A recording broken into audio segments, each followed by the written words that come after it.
Today we're going to talk about the swing path and how a sock with a ball can help you work and understand your swing path. So if you look at a normal swing path at any shot that requires a swing, which is a swing path, you will notice that the end of your racket is supposed to kind of lead the motion and always move on forward. So you want to avoid hitting like this, for example, or if it's your serve, you want to let your racket head go forward and you want to avoid doing this, for example.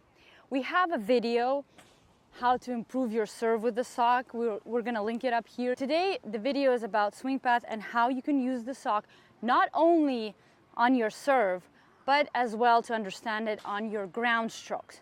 Now, if we swing the correct way, you will notice that the racket head goes first, and we're actually trying to accelerate the end of our racket head, not the handle like this, right?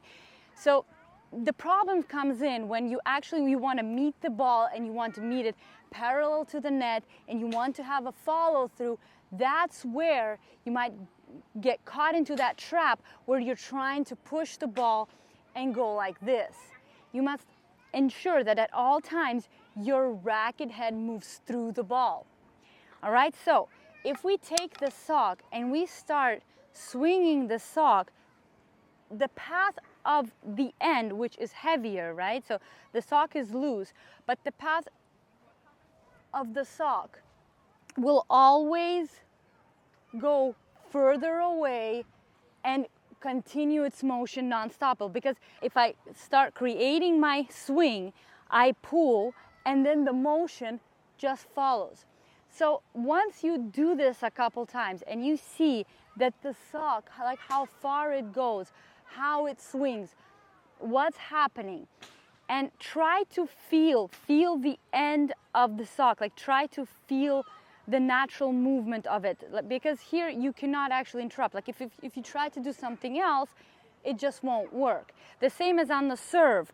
When you're doing this, you have to complete the loop, right? Like if there's any break at any point, you will not have a perfect movement. Now I'm doing this movement and you can see that the sock is always in tension. And it looks like a stick. The same goes on my forehand. It looks like a stick.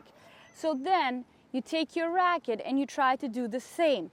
Now, to make it easier, try to hold your racket more loose so that your arm fully can repeat the natural swinging motion. So you try to do it just naturally, like let your wrist go. But in many videos, we talked about holding the racket tight. Now, here's the trick. You must hold the racket tight, but it must not prevent you from doing the actual swing completely. You have to use your muscles to support this swing and to let this power that you create to actually go into your shot with a purpose and give the amount of spin or the amount of depth, whatever you want to create, so it only works for you and not against you.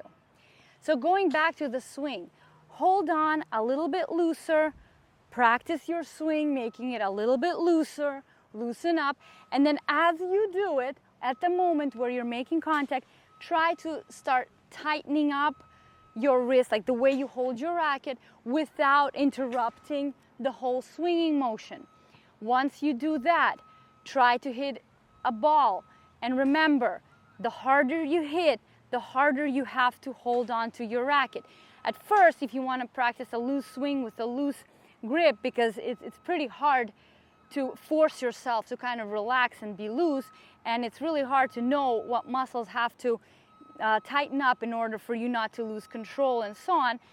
As long as you don't hit hard, as long as it's like an easy rally, or you're playing on the small court, or somebody's feeding the ball very easily for you and you are not hitting it hard, you should be able to do it with a looser grip, as long as also you hit the ball pretty clean, because as soon as you hit the ball somewhere on the side of the racket, that will affect your contact point.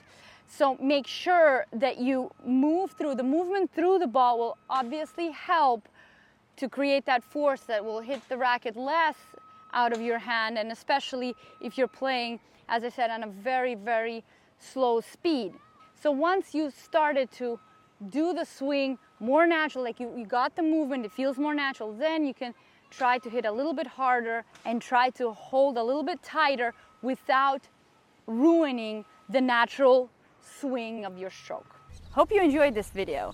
Please like and subscribe, and we'll see you guys soon.